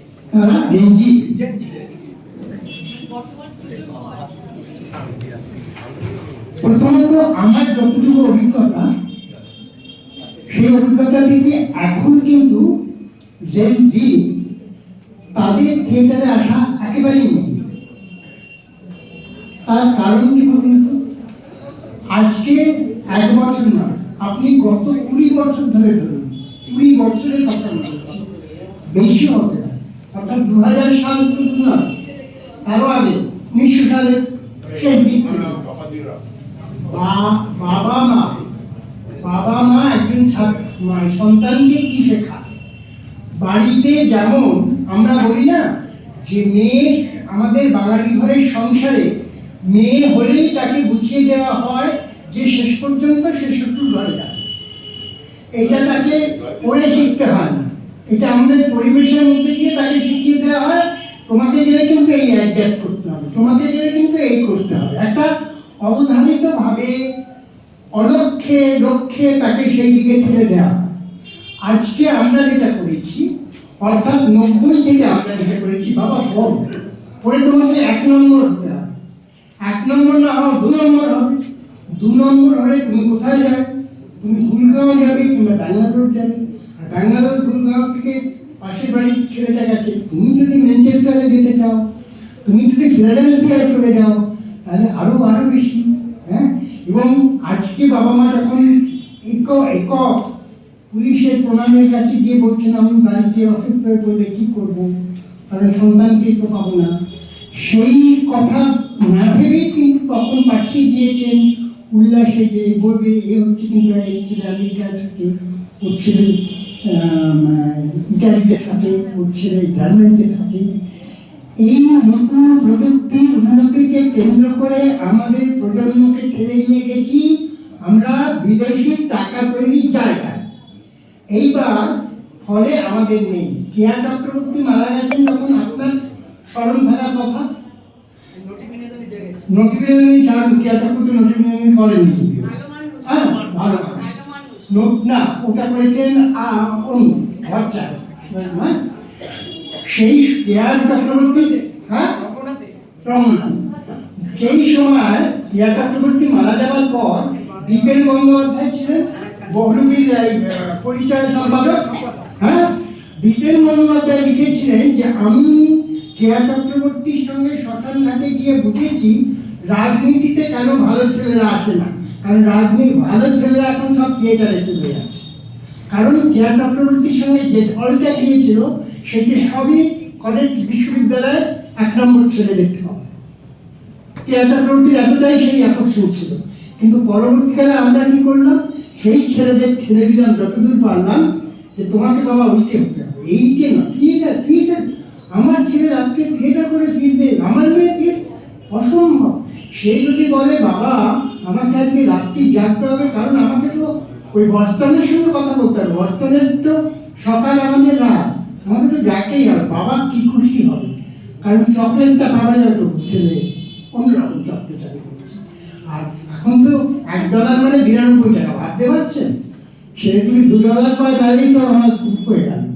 হ্যাঁ, সুতরাং সেই জায়গা থেকে ছেলে মেয়েদের আমরা পাঠিয়েছি, আমরা পণ্য করেছি, আমরা তাকে বিক্রি করেছি, সেই দায় আমরা নেব না। আর যে দেশের কথা বলছেন সে দায় আমরা নেব না। সেইটা হয় না বলে নেপালে একরকম হয়, সেইটা হয় না বলে বাংলাদেশ একরকম হয়, শ্রীলঙ্কা একরকম হয়। আপনারা এখানে সেই জায়গাতে যান। আপনি বলুন তো, একটা বিশাল সংখ্যক 14ই আগস্ট 2024-এ পেয়েছিলেন, সেটা গেল কোথায়? কোথায় গেল? কেন মিলিয়ে গেল? কষ্ট হয় না ভাবতে আমাদের, তাই না? সেই যন্ত্রণা, সেই জায়গাটাকে আমাদের আহত করে। নাট্যকাররা, আমি যেটা আমার বন্ধু সত্যব্রত বলতেই পারে, আমি প্রত্যেকটা নাটকের শেষে বলি যে আপনারা যাই করুন, থিয়েটার শুধু নয়, সমগ্র শিল্পের সঙ্গে থাকবার চেষ্টা করুন। কারণ পৃথিবীতে আজ পর্যন্ত যত অন্যায়, যত যুদ্ধ, যত বিরোধিতা হয়েছে, তার বিরুদ্ধে যদি কেউ দাঁড়িয়েছে সেটা হচ্ছে শিল্প, সারা জীবন শিল্প। সে বইয়ের লেখা হতে পারে, সেটা আমাদের রোনার কোনো লেখা হতে পারে, যার লেখা বইটি লেখা হতে পারে, যার সাক্ষাৎ হতে পারে, যে লেখাই হোক না কেন, যে ছবিই হোক না কেন, তার বিরুদ্ধে দাঁড়িয়েছে শিল্প। শিল্পের সঙ্গে যদি আপনারা থাকেন, সেই জায়গা থেকে আমরা আবার ফিরে আসতে পারবো। এইটুকুই আমার আবেদন থাকে। বলবে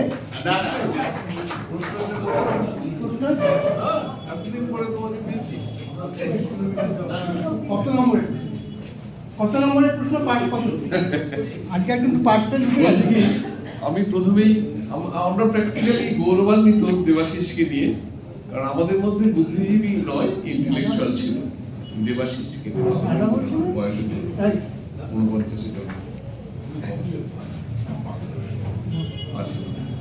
প্রথম হচ্ছে আমার সৌভাগ্য ছিল যে ওর যখন নাটকটা দেখি দানসাগর, যা উল্লেখ করেছে, সেখানে আমাকে যেখানে সিটটা নিয়েছিল সামনে লম্বা ভদ্রলোক বসেছিল, এদিক ওদিক, তাকে লাস্টে বললাম দাদা আপনি একটু এগিয়ে বসুন যাতে আপনার মাথার উপর দিয়ে দেখতে পারেন। হল থেকে বেরিয়ে দেখি তিনি সত্যজিৎ রায় দেবাশিস ডেকে এনেছে। আমার একটাই প্রশ্ন, নাটক নিয়ে মানে কি বলবো, একমাত্র আমাদের মধ্যে ইন্টেলেকচুয়াল, একটু প্রসিনিয়াম থিয়েটারের বাইরে থার্ড থিয়েটার আন্দোলনটা তো একসময় প্রচন্ড দাবিয়ে বেরিয়েছিল। পোস্টার ড্রামা বা বাদল সরকার, শুধু বাদল সরকার নয়, বেলঘরিয়া, খড়দা, উত্তরবঙ্গে সব জায়গায়, সে সম্পর্কে যদি 2 মিনিট উত্তর দেন।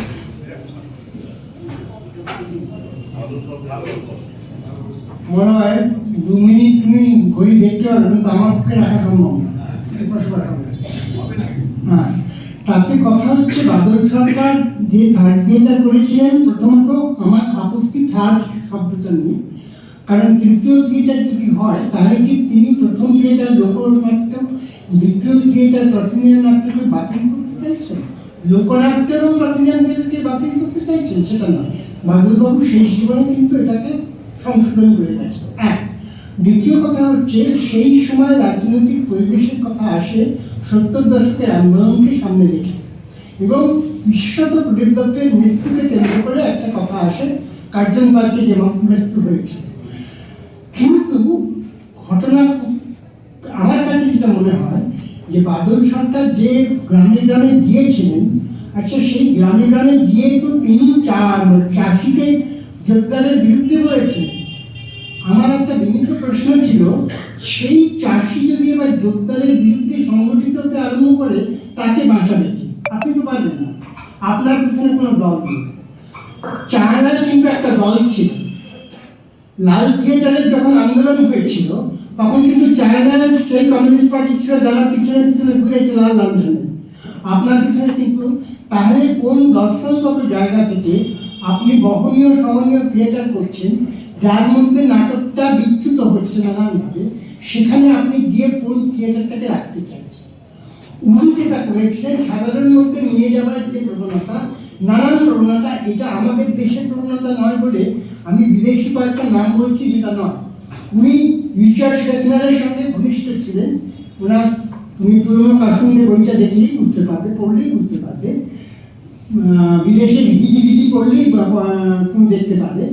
তার যে ভাবনা ধারাটা ছিল সেই ভাবনা ধারাটা কিন্তু আমাদের এখানে যে থিয়েটার, তোমাকে একটা উদাহরণ দিই, কোথায় তুমি আমাকে বলো, সেটা মোহনলাল গঙ্গোপাধ্যায়ের একটা বই তুমি পড়ো, সেখানে রবীন্দ্রনাথ নাটক করে গেছেন, জোড়াজগতার মহড়া হয়েছে, সবাই দেখেছে। মোহনলালরা বাচ্চা ছিলেন, তারা দেখে ঢুকতে পারে না, তাদের দাদু অবনীন্দ্রনাথ প্রমুখ গগনেন্দ্রনাথ এরা থাকে, ওরা জানলা দিয়ে মুক্তি মানে বেশি কিছু করতে পারে না। শান্তিনিকেতনে সবাই চলে গেছে, এবার এদের ইচ্ছে হয়েছে আমরা নাটক করবো, নাটক শুরু করেছে।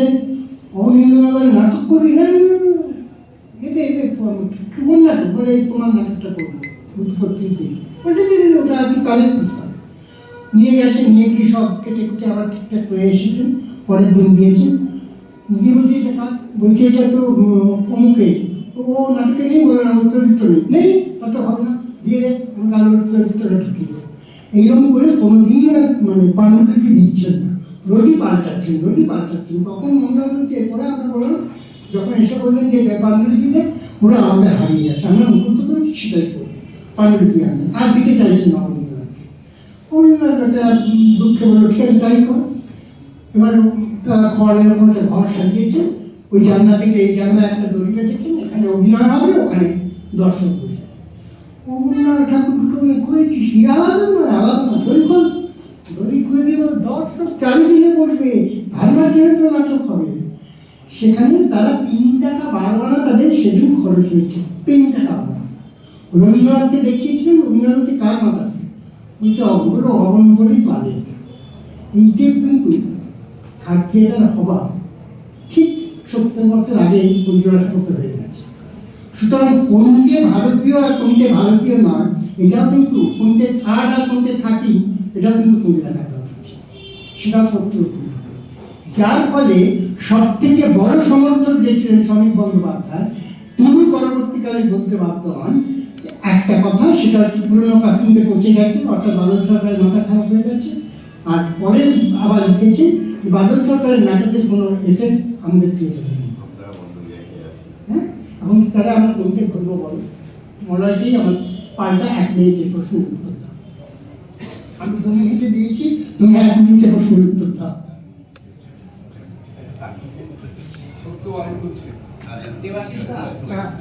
Stage performance, Priya Chakraborty delivered landmark performance in plays, including one titled Noti Binoti.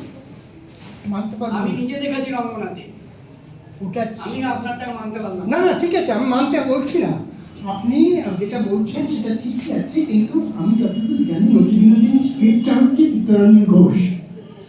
হ্যাঁ, এবং সেখানে নটি বিনোদিনী চরিত্রে তিনি করতেন আমি ভরচার, তার নাম টাইটেল ছিল ভরচার, আমি নামটা খুব ভুলে যাচ্ছি, ভরচার ছিল সত্যি দিন এই রাজনৈতিক দিনে টিয়া চক্রবর্তী, যেটা ভালো মানুষ 3 পয়সার পালা, হ্যাঁ ভালো মানুষ 3 পয়সার পালা এবং আন্তিকম, দেখুন আত্মবিশ্বাস হ্যাঁ।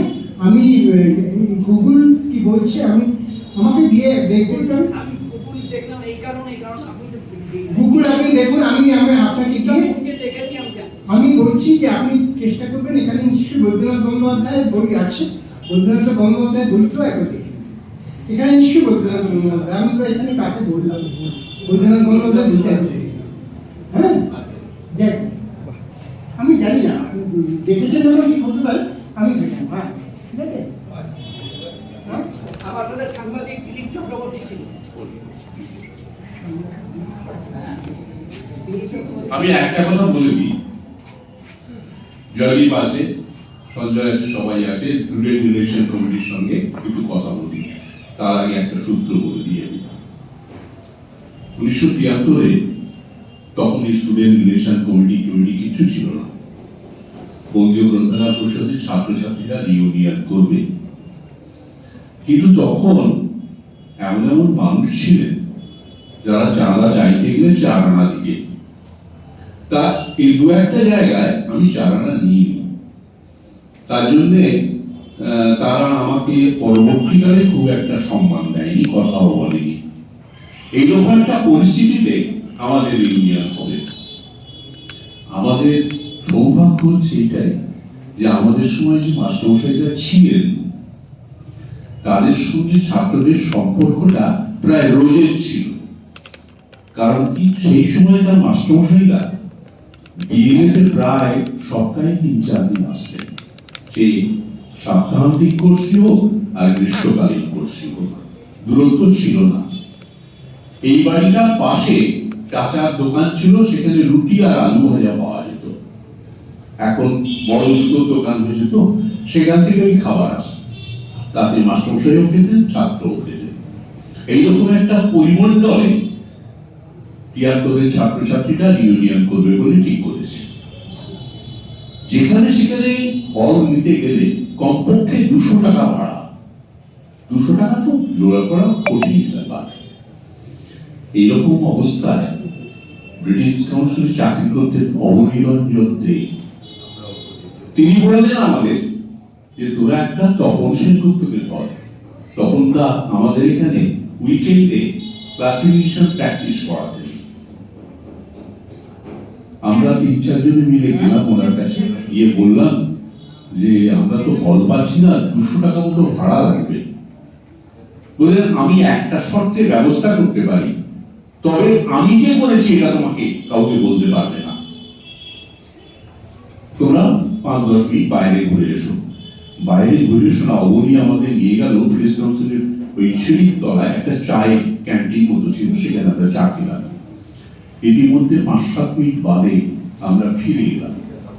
ফিরে আসার পরে তপনবাবু বললেন যে দেখো তোমরা একটু সেন্ট পলস ক্যাথিড্রালের যে অডিটোরিয়াম আছে সেটা একবার দেখে এসো। ব্রিটিশ কাউন্সিল থেকে হাঁটা পথ, মানে আপনারা জানেন কিনা জানি না, বিড়লা প্ল্যানেটোরিয়ামের পাশে বিশাল বড় হল, সেখানে প্রায় 1000 মানুষ বসতে পারে। এই সম্বন্ধ দেখে দেখে আসার পরে আমরা নিজেরা একটু থতমত খেয়ে গেলাম যে এইখানে বেঙ্গল লাইব্রেরি অ্যাসোসিয়েশনের রিউনিয়ন হবে। এটা যেন একটা কিরকম ব্যাপার হয়ে যাচ্ছে না। তা আমরা ভাবলাম এই তো 200 টাকা বলেছে অন্য জায়গায়, কৃষ্ণার হল 200 টাকা, মানে জিওলজিক্যাল সার্ভে অফ ইন্ডিয়া, তাহলে ওইখানে কয়েক হাজার টাকা লাগবে তো। তা আমরা ঘুরে এসে তখন তাকে বললাম, আমরা তখন মাস্টারমশাইকে দাদাই বলতাম, এবং তপনবাবু এমনই মানুষ ছিলেন, ক্লাস থেকে যখন বেরিয়ে যেতেন দেবদাস সিগারেট খাচ্ছে, দেবদাসের হাত থেকে সিগারেটটা নিয়ে তিনিও 2 টাকা দিয়ে দিতেন। তা সেই তপনদা ওই ঘরটা ঠিক করে দিলেন, কোনো পয়সা লাগলো না, শুধু না। এরপরে বললেন যে আমাদের খাবারের ব্যবস্থা, বলে সেটাও ওখানে হয়ে যাবে, সেটাও ওখানে। হ্যাঁ, হলে প্রায় 600 মতো লোক গিয়েছিল সেইখানে আমাদের পয়সা তো অভাব হয়নি, কারণ কি যে পয়সাটা আমরা তুলেছিলাম সেটা উদ্বৃত্ত হয়ে গেছিল। সেই টাকাটা আমরা বিএলএর ফান্ডে দিয়ে দিয়েছিলাম এবং জেনে রাখবেন সেইখানে সেই অনুষ্ঠানে একটা সুভেনির বেরিয়েছিল, 3 ফরমার সুভেনির, মানে 48 পাতা। তার প্রচ্ছদ করেছিলেন কানু পাল। সেই অনুষ্ঠানটার গুরু দায়িত্ব নিয়েছিলেন আজকের বক্তা দেবাশিস মজুমদার। সবাই ভালো থাকুন, জোরে দিলাম।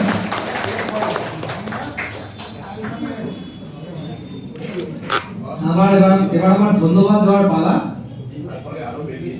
শুধু বোঝা গেল যে এবার নিশ্চয়ই দেবাশিস বাবু এবং সত্যবাবু আমাদের ইউনিয়নে আসবেন, আমরা আপনাদের ইনভাইট করব। যাই হোক, আমরা অত্যন্ত আনন্দিত যে আজকে একটি প্রাসঙ্গিক বক্তৃতা বা প্রাসঙ্গিক আলোচনা হলো সময় বনাম থিয়েটার। বক্তা শ্রী দেবাশিস মজুমদার আমাদের প্রাক্তনী, তাকে আমরা পরিষদের পক্ষ থেকে ধন্যবাদ ও কৃতজ্ঞতা জানাচ্ছি। এবং অবশ্যই ধন্যবাদ এবং কৃতজ্ঞতা যারা এখানে উপস্থিত রয়েছেন, আমাদের কর্মসমিতির সদস্য বা আমাদের আজীবন সদস্য, এবং অবশ্যই আমাদের ছাত্রছাত্রীরা যারা দীর্ঘক্ষণ ধরে বসে রয়েছেন। তো সবাইকে আমাদের পক্ষ থেকে ধন্যবাদ।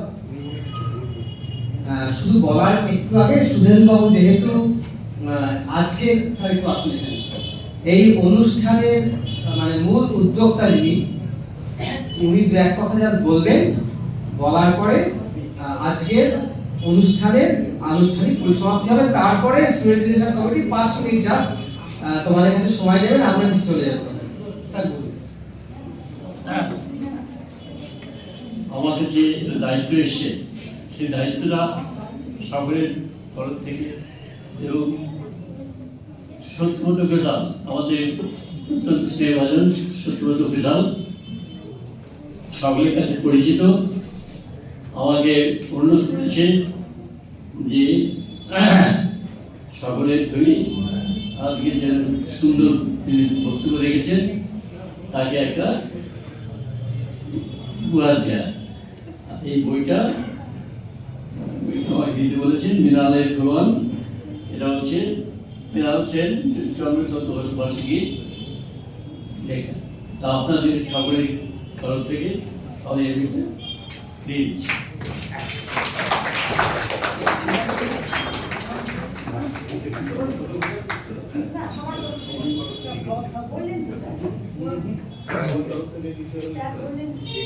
বললে হবে আমাদের সবাই কি করে দেয়, আমি দিচ্ছি বিভাগ নেই। আর